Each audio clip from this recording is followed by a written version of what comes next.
Hello friends, welcome to my channel. कैसे हैं आप सब? उम्मीद करती हूँ अच्छे होंगे। लास्ट वीडियो में मैंने आपको हाइपरटेंशन या हाई ब्लड प्रेशर से रिलेटेड जानकारियाँ दी थी।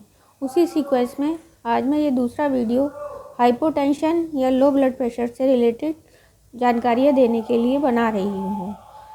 नॉर्मल लाइफ स्टाइल में हाई ब्लड प्रेशर की तरह ही लो ब्लड प्रेशर भी एक बहुत कॉमन प्रॉब्लम है, लेकिन हम लोग इसके बारे में अवेयर ना होने की वजह से इसको सिर्फ नॉर्मल वीकनेस या छोटी मोटी कमज़ोरी समझकर अवॉइड करते हैं। लेकिन लो ब्लड प्रेशर भी अपने आप में मॉनिटरिंग करने की बहुत ज़रूरत है और इसकी वजह से कई कॉम्प्लिकेशन सडनली हो जाती हैं जो लाइफ थ्रेटनिंग होती हैं, जिससे जान का भी ख़तरा हो जाता है।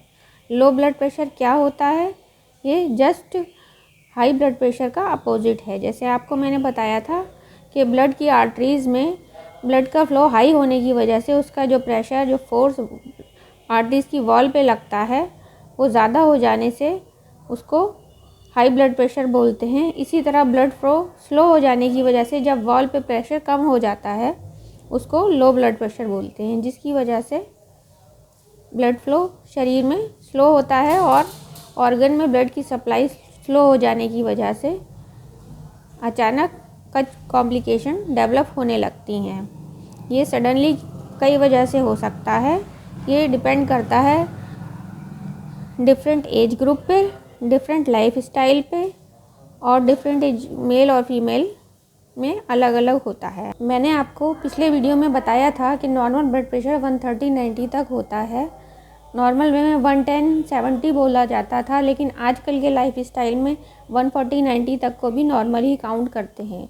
लेकिन अगर ब्लड प्रेशर 90 सिस्टोलिक और 60 डायस्टोलिक हो जाता है, मींस 90/60 हो जाता है या उससे बिलो जाता है, तो हम उसको लो ब्लड प्रेशर में काउंट करते हैं। ऐसी सिचुएशन में पेशेंट का रिहाइड्रेशन विद ORS और सोडियम इंटेक बढ़ाकर उसको मैनेज करना ज़रूरी हो जाता है, वरना ऑर्गन्स में ब्लड की सप्लाई कम होने की वजह से ऑर्गन डैमेज होने का ख़तरा बन जाता है।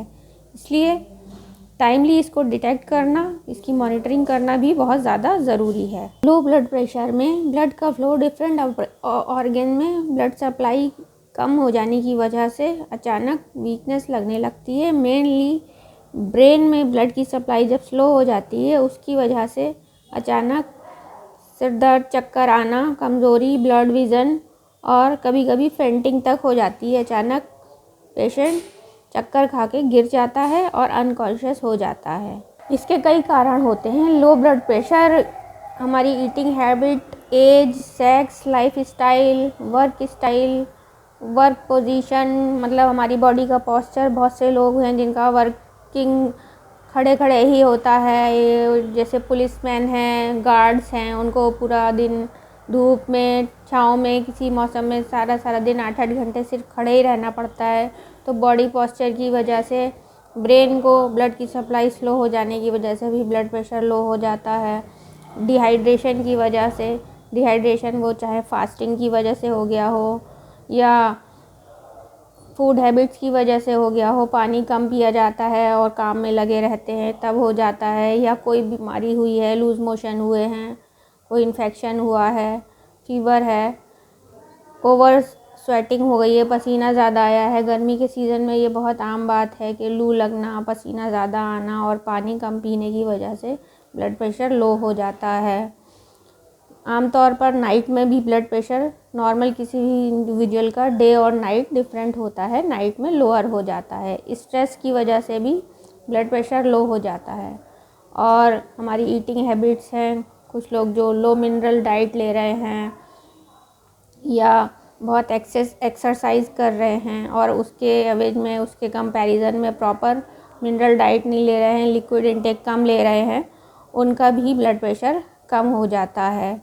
ओवर फास्टिंग करने से, फ्रूट डाइट ज़्यादा ले रहे हैं और उसमें लो सॉल्ट, लो सोडियम डाइट ले रहे हैं, पानी कम ले रहे हैं, उससे हो जाता है।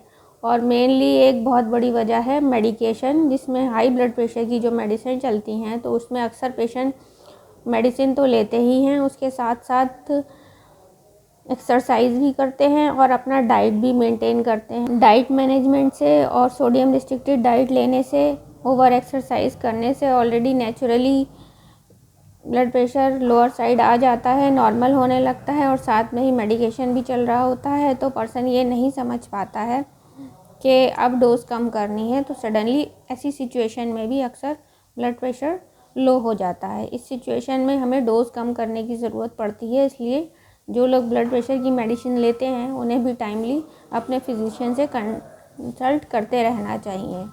बहुत सारे डायूरिटिक्स, एंटी हाइपरटेंसिव ड्रग्स और पार्किंसोनिज्म के लिए जो मेडिसिन दी जाती हैं और उनके साइड इफ़ेक्ट में भी ब्लड प्रेशर लो होता है। या कुछ मेडिसिन जो सेक्सुअल पावर बढ़ाने के लिए दी जाती हैं, उनका इफ़ेक्ट 2-4 घंटे बॉडी में रहता है और विड्रॉल सिम्टम के तौर पे लोअर ब्लड प्रेशर भी दिखाई देता है। इसका घर पे ही या नॉर्मल लाइफ में तुरंत मैनेजमेंट का मैं बहुत इजी तरीका आपको बताती हूँ। इसमें आपको सबसे पहले क्या करना है, जो भी पेशेंट है जिसका ब्लड प्रेशर लो फील हो रहा है या जिसे चक्कर आके गिर गया है, उसको तुरंत बेड पे लेटा दें और सर के नीचे से तकिया हटाकर उसको पैरों के नीचे लगा दें या बेड का लेग साइड को थोड़ा सा ऊंचा कर दें, जिससे ब्लड फ्लो ब्रेन की तरफ बढ़ जाएगा। पेशेंट को लेटाने के बाद उसको ORS का घोल या इलेक्ट्रोलाइट जो मार्केट में इजीली अवेलेबल होता है उसका लिक्विड घोल बनाकर दें। वो ना हो तो नींबू की शिकंजी, जिसमें पानी में नींबू, चीनी और नमक, थोड़ा ज़्यादा मात्रा में नमक डालकर उसको बार बार थोड़ा थोड़ा पिलाएं। Green tea with lemon and honey इसमें भी अच्छा इफ़ेक्ट डालती है। लेकिन बहुत कॉमनली लोग बोलते हैं कि कॉफ़ी पिला दी जाए। कॉफ़ी सडनली ब्लड प्रेशर को बढ़ाती तो है, लेकिन कैफ़ीन की वजह से ब्लड को गाढ़ा भी करती है, तो वो नुकसानदेह होता है। इसलिए ऐसी सिचुएशन में कॉफ़ी ना पिलाकर ORS या शिकंजी पिलाएं, वो बेहतर है। पेशेंट का खड़ा रहना या बैठना अवॉइड करें, उसे तुरंत लेटाल दें। ORS को हम पानी की जगह किसी भी फ्रूट जूस में भी दे सकते हैं, उसका भी बहुत अच्छा इफ़ेक्ट आता है। डाइट के थ्रू हम इसको बैलेंस कर सकते हैं। इसमें बॉयल्ड एग बहुत अच्छा काम करता है। विटामिन B12 रिच फूड, जो कि नॉर्मली सी फूड या नॉनवेज फूड होता है, उससे भी ब्लड प्रेशर जल्दी इम्प्रूव हो जाता है। जो लो ब्लड प्रेशर है वो जल्दी इम्प्रूव हो जाता है। आप हेल्दी मिनरल डाइट जो भी लें, उसको खाने से जल्दी ही, मेनली फास्टिंग को कवर करना होता है, बॉडी को एनर्जी देनी होती है। इसके लिए आप हेल्दी फूड जो भी देंगे उससे ब्लड सर्कुलेशन अच्छा होगा, तो ब्लड प्रेशर भी नॉर्मल होगा।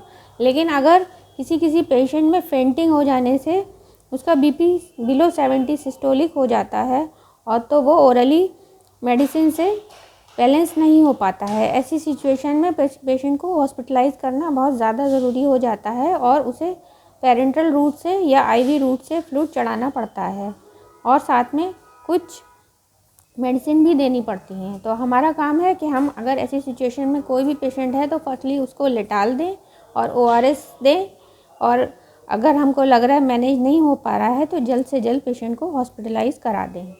इसके अलावा यूनानी में भी कुछ मेडिसिन होती हैं जिसकी वजह से लो ब्लड प्रेशर को मेंटेन किया जा सकता है। नॉर्मल कोई भी मुकव्वी दवाएं जो ताकत के लिए दी जाती हैं वो ब्लड प्रेशर को बढ़ाती हैं। ब्लड सर्कुलेशन अच्छा होता है जिसकी वजह से ब्लड प्रेशर बढ़ता है। जो लोग बहुत कमज़ोर होते हैं उन्हें ताकत की दवाइयाँ देते हैं, उससे भी ब्लड प्रेशर मैनेज हो जाता है। इसमें यूनानी की एक दवा है दवाउल मिस्क मोतदिल, जो कि एक टैबलेट सुबह शाम दी जाती है, और हब्बे मरवारीद, ये हम एक टैबलेट ये भी सुबह शाम देते हैं, और शरबत नीलोफर जो कि गर्मी के सीज़न में देने से बहुत रिलैक्स फील होता है, ब्लड सर्कुलेशन अच्छा होता है और इसकी वजह से भी ब्लड प्रेशर मेंटेन होता है। लो ब्लड प्रेशर को हम अच्छी हेल्दी फूड और लिक्विड इंटेक से बहुत इजीली घर में मैनेज कर सकते हैं। बहुत से पेशेंट जो बहुत वीक कमज़ोर होते हैं, बॉडी वेट कम होने की वजह से वो हैबिचुअल हो जाते हैं। अक्सर लोग नापने पर उनका ब्लड प्रेशर 90-60 ही मिलता है, तो उन लोगों को बहुत ज़्यादा स्ट्रेस लेने की ज़रूरत नहीं होती है। उनका नॉर्मल ब्लड प्रेशर ही वो बन जाता है। अगर वो उस टाइम पे कोई प्रॉब्लम नहीं फील करते हैं तो वो उनका नॉर्मल ब्लड प्रेशर होता है। वो नॉर्मली अपना लाइफस्टाइल रूटीन रख सकते हैं और हेल्दी डाइट और ओरल इंटेक लिक्विड बढ़ाकर इसको मैनेज कर सकते हैं। इसमें बहुत स्पेशल अलग से ट्रीटमेंट की ज़रूरत नहीं होती। अगर किसी मेडिसिन के साइड इफ़ेक्ट से या एडिक्शन के साइड इफ़ेक्ट से, स्मोकिंग, अल्कोहल या किसी बीमारी के साइड इफ़ेक्ट से जैसे loose motion, diarrhoea, vomiting, heat stroke, high grade fever, over sweating की वजह से अगर लो बीपी हो रहा है तो उसका मैनेजमेंट करना बहुत ज़रूरी है। मैनेजमेंट किस तरह करना है ये मैंने आपको डिटेल में बता ही दिया है। अगर उस तरह से आपसे मैनेज नहीं हो पा रहा है तो पेशेंट को फर्स्ट एड दे के जल्द से जल्द हॉस्पिटलाइज कराना चाहिए। और जो लोग हैबिचुअल हैं, जिनका नॉर्मल बीपी 90-60 रहता ही है, वो मुकव्वी दवाएं जो मैंने यूनानी बताई हैं वो लेकर या अपनी प्रॉब्लम्स को मेरे से कंसल्ट करके इस चीज़ को मैनेज कर सकते हैं। डिस्क्रिप्शन बॉक्स में मेरा नंबर और मेल आईडी दिया है। आप कोई भी क्वेरी क्वेश्चन हो उसमें डाल सकते हैं या किसी और विषय में कोई जानकारी चाहिए तो आप पूछ सकते हैं। मेरे इस वीडियो को लास्ट तक देखने के लिए धन्यवाद।